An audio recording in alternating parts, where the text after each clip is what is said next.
topic is the pharmacology of antidiuretic drugs. Okay, so regarding introduction, so antidiuretic drugs are also known as a ADH. It is a peptide, already you know from the endocrine system. It is a peptide. It can promote the reabsorption of water in the kidney. Okay, and also it can regulate the concentrations of urine. It means, so these antidiuretic hormones naturally synthesized in our body, or it is also known as ADH. It is a peptide in nature. It is made up of the proteins. It consists of about 9 amino acids. Okay, and so that peptide hormones or ADH, it's mainly acts on the distal collecting tubule as well as the collecting tubules. So where it can inhibit the excretions of water and enhance the reabsorptions of water along with the electrolytes. So that's why it is involved in the concentrations of the urine, or it can inhibit the excretions of the urine outflow. And here the antidiuretic hormones are also known as a vasopressins, because so these hormone or this drug is also acts on the vaso or blood vessels, where it can press or it can contract. It can contract the blood vessels or vessels. So that's why it is known as the vasopressin. And in kidney, it inhibits the urine output or diuresis. So that's why it is known as the antidiuretic hormones or antidiuretic drugs. But in the blood vessel, it can contract the vessels. Okay, so due to that, the antidiuretic hormones are also known as a vasopressin. So these two definitions enough you get to write the pharmacology. In kidney, it inhibits the urine outflow, and in blood vessel, it can cause the vasoconstriction. So due to vasoconstriction, the size or the diameters of the blood vessels was decreases. So that was helpful for to increase the blood pressure.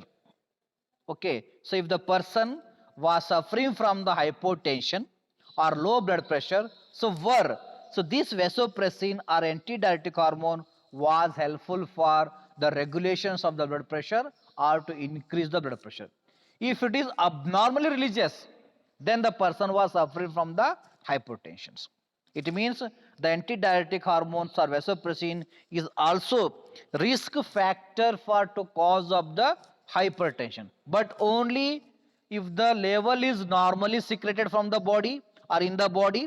So on that time, so that normal secretions of antidiuretic hormone do not have that much effect on the blood vessel.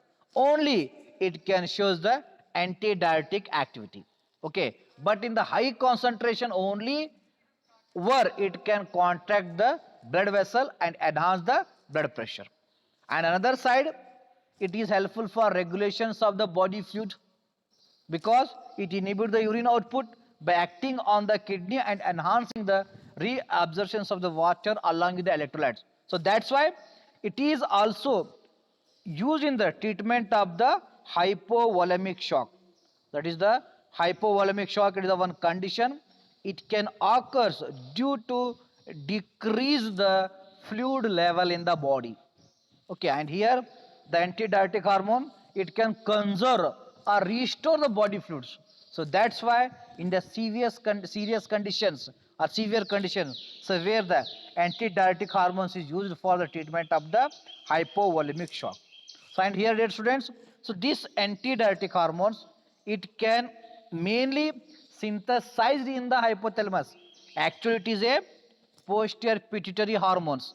Through a neurophasis pathway, it is released from the posterior pituitary gland. But so that ADH or vasopressin, it do not synthesize in the posterior pituitary gland.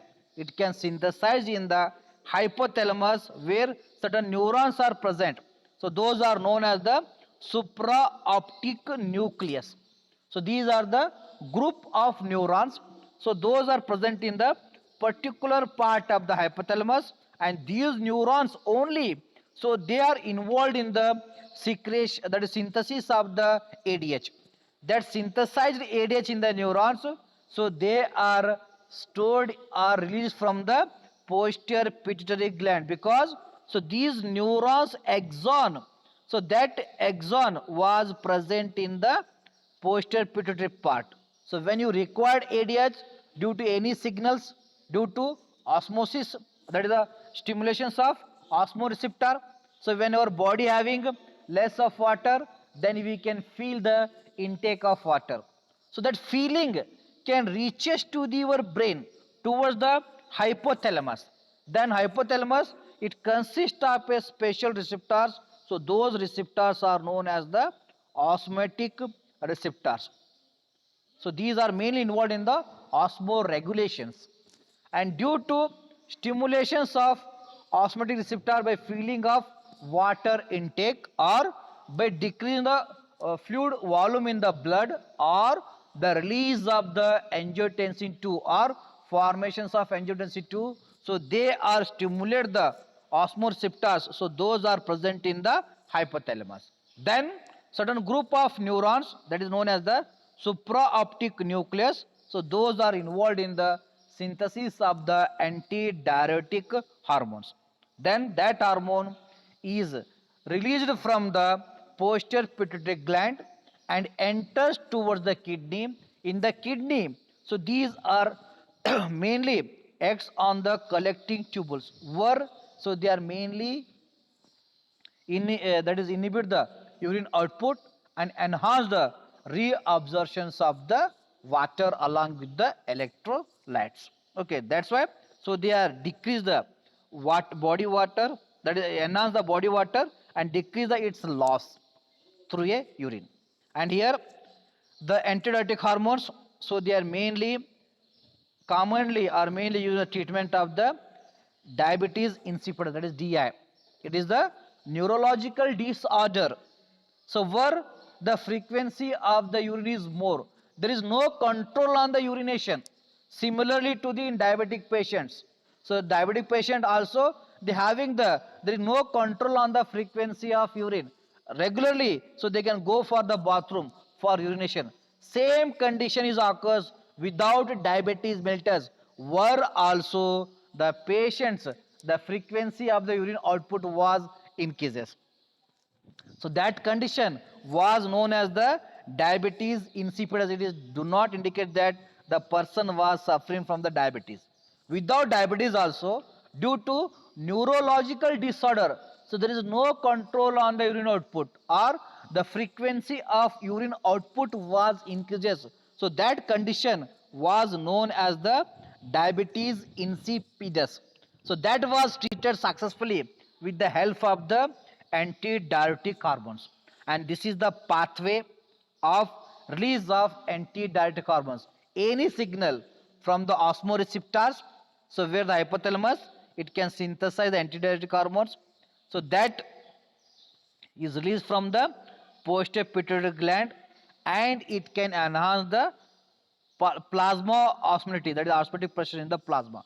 Due to that, the more fluid can be enter from interstitial fluid or space into the blood vessels. So like that, the plasma volume is increases. In another side, it can act on the collecting tubule by binding to the V2 receptors, that is vasopressin 2 receptor, and enhance the reabsorptions of water and that water back to the circulation.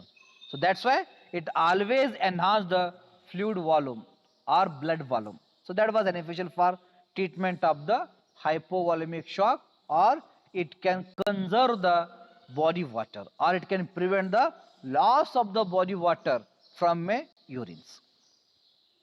Okay, so next one, so regarding the antidiuretic classifications. So these are mainly classified into four class, that is the antidiuretic hormones are also known as the vasopressin, are also written as the ADH. Okay, then second one is the vasopressin analog. Example is a desmopressin, lipressin, then terlipressins. Among them, the desmopressin is commonly used for treatment of the diabetes insipidus or hypovolemic shock. The next one is the thiazide diuretics, certain thiazide diuretics, so they also show the anti-diuretic activity. Example is a chlorothiazide and amiloride. The next one is the other antidiuretic drugs are chloropropamide, then indomethacin, then as well as the carbamazepine. Okay, so these are the various antidiuretic drugs. So their main phenomena is, so they are decrease the urine output or urine flow and enhance the, that is the fluid of the plasma, or to increases the, that is body fluid. So that was helpful for treatment of the, that is especially hypovolemic shock and diabetes insipidus, or to prevent the loss of the fluid from the body in any conditions. So next one, so regarding the vasopressin receptors or ADS receptors. So these receptors are mainly classified into two types, that is the vasopressin 1 receptors and vasopressin 2 receptors. They are denoted as V1 and V2. So regarding location, the V1 receptors, so these are mainly present in the vascular and other smooth muscles. So where they can cause the vasoconstriction, the constrictions of the smooth muscles and constrictions of the blood vessels. So due to that, they are increases the blood pressure through acting on a V1A receptor. And V1A receptor is also present in the platelets where they cause the platelet aggregations. So it means the ADH, it also involved in the blood coagulation. It can enhance the blood coagulation by causing the platelet aggregations. Then, so they are also involved in the present in the hepatocyte where they enhance the glycolysis. Then as well as, so they are widely distributed. And regarding V1AB, it is mainly present in the anterior pituitary, then as well as brain. So where they cause the excitations are involved in the regulations of the body water intake, then as well as body temperatures. And as well as, so they are present in the pancreas, play important role in the secretions of the pancreatic juice from the pancreatic gland. And here V1B receptors are also known as a VE3 receptors. Okay, so regarding V2 receptors, so these are mainly present in the cells of the collecting ducts in the kidney. Okay, V2 receptors, so they are mainly found on the kidney regarding the collecting ducts, and as well as thick ascending limb of loop funnel, then endothelium of the blood vessels. So where in the kidney, so they are inhibit the excretions of the water or urine and enhance the reabsorptions of the body water along with the electrolytes. So regarding mechanism, so both V1, V2 are G protein coupled receptors, and V1 it can act through a, that is a IP3 DAZ pathway. So these, when the any ligand or ADH or vasopressin, if it is bind on V1 receptor means it can enhance the PLC activity, that is the phospholipase C enzyme activity. So this enzyme convert inositol into inositol triphosphate and as well as the diacyl glycerol, and both IP3 and DAZ, so they are enhance the accumulations of calcium where the V1 receptors are present. So due to accumulations of calcium, so where the contraction is occurs. So especially, so that V1 is mainly frequently present on the blood vessels and smooth muscle. So where, so these vasopressin bind to V1 and enhance the accumulations of calcium and cause the vasoconstriction through a IP3-DAG pathway by activating the phospholipase C enzyme. So that enzyme responsible for formations of the inositol triphosphate and diacyl glycerols. So regarding functions, so these receptors are involved in the to cause of vasoconstriction or constrictions of visceral smooth muscle, then as well as it can initiate the platelet aggregations, and platelet aggregation is required for to avoid the hemorrhage, and as well as if it is excess, then blood vessels are blocked. Okay, or the patient was suffering from the thrombosis. Okay, then V2 receptor, so these are also G protein coupled receptors. So their mechanism is, so this any ligand bind to V2 receptors, or ADH, if it is bind to V2 receptor means it can activate the adenyl cyclase enzyme. So this enzyme is required for conversions of AMP into cyclic AMP. So already you know the rule of cyclic AMP. So this cyclic AMP is required for accumulations of calcium. If any ligand or if any drug, if it is enhance the cyclic AMP concentration means, so that drug it can cause the accumulations of calcium. If the calcium is accumulated in the particular area means, so that particular area's function was increases. Okay, if it is accumulated in the brain means the brain is become more active, the memory power is increases, or the thoughts are increases, or idea was generated more and more. If it is calcium accumulated in heart means the heart rate is increases. And like that, so in the collecting ducts, the calciums can be accumulated. And collecting ducts main function is it always involved in the reabsorptions of the water along with the electrolytes. Okay, so here that is the ADH or vasopressin, it can activate the adenyl cyclase by binding to the V2 receptor and enhance the reabsorptions of the body fluid or water. So that's why it can responsible for to shows the antidiuretic activity. So these are the two types of the vasopressin or ADH receptors. They are mainly categorized into two types, that is V1 and V2.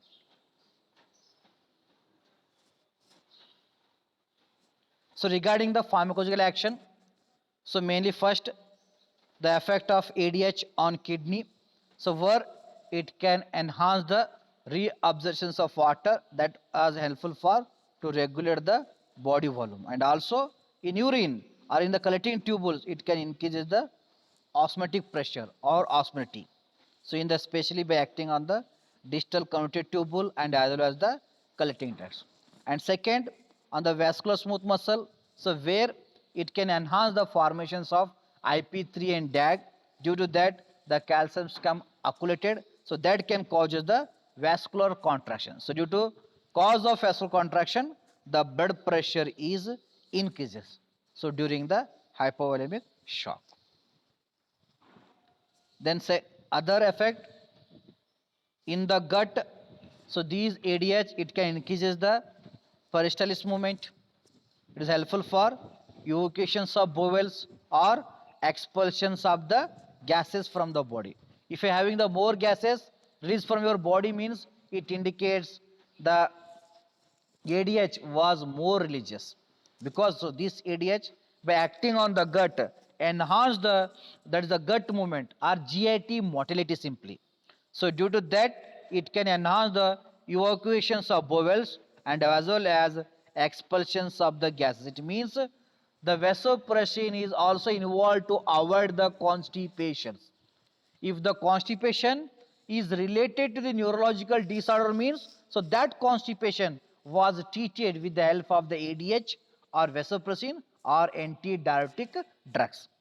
Next, on uterus, so in the uterus they are contracted by the AVP. AVP means arginine vasopressins, because in the first amino acids in the vasopressin is the adenine and it is a more active. So that adenine is responsible for to shows the pharmacological action. So that's why the vasopressin is also known as the arginine vasopressin.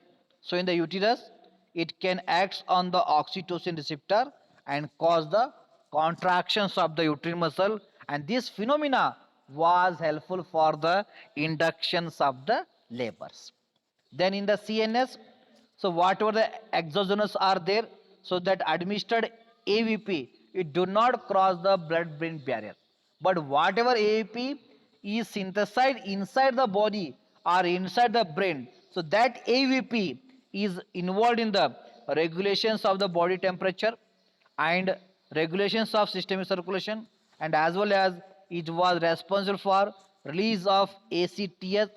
Then also it's play important role in the learning of the any task. But whatever externally we are administered EVP, so that cannot cross the blood-brain barrier. Only whatever vasopressin ADH it can release in the brain. So that ADH or adenine vasopressin, it was involved in the regulations of body temperature, regulations of systemic circulation, release of ACTH, and as well as to regulate the learning task. And AVP also induces the platelet aggregation and glycogenolysis, that is breakdown of the glycogen in the liver, and in the blood it can initiate the platelet aggregations. So AAP or ADH also play important role in the coagulation factor, that is 8, and as well as the own Willebrand's factors. It means if any coagulation deficient occurs due to deficiency of factor 10 and own Willebrand factor, means that was also treated with the help of the administrations of the vasopressin or ADH. In future, it may be helpful for the treatment of the hemophilia, because hemophilia is a condition. So that was occurs due to deficiency of coagulation factor 8 or deficiency of the that is one Willebrand factor. That was also treated with the help of the ADH. So regarding the pharmacokinetics, so vasopressin, when you are administered by oral route, it can metabolized by a proteolytic enzyme. So due to that, that ADH cannot be reached to the systemic circulation. But the ADH can be administered by a parenteral route, and its half-life is a 25 minutes, and it is mainly metabolized in the liver and excreted through a urine. So regarding ADR, most common ADR is a headache and as well as the flushing, and others are nasal irritations, congestions, rhinitis, ulcerations, then nose bleeding, that is epistaxis, then systemic effects like belching, nausea, abdominal cramps, pallor, ergo defects, backaches. Then it is also cause the uh, retentions of fluid, and also it is involved the cause of the bradycardia, increased cardiac afterload, precipitated in angina by constricting the coronary vessels. So these are the ADRs that are related to the vasopressins or antidiuretic hormones. So regarding therapeutic uses, so vasopressin through V2, so where the desmopressin is the choice of the drug, and where it is helpful for treatment of diabetes insipidus, even that is bed wetting in the children, or nocturia in the adults, the night of urine outflow. Okay, so that was known as the bedwetting and nocturia, and renal concentration is also done, then as well as hemophilia and own Willebrand diseases. So that was treated with the help of the ADH or desmopressins. Through a V1, it play important role in the to avoid the bleeding of esophageal varices, and as well as it is administered before abdominal radiography, because it can enhance, it can clear the abdominal cavity by enhancing motility. Due to that, the GIT was clear easily, you can observe during the radiography. So that's why the ADH or vasopressin was administered before the abdominal radiography. So these are the various uses of the vasopressin or antidiuretic drugs. So where commonly used drug is a desmopressins.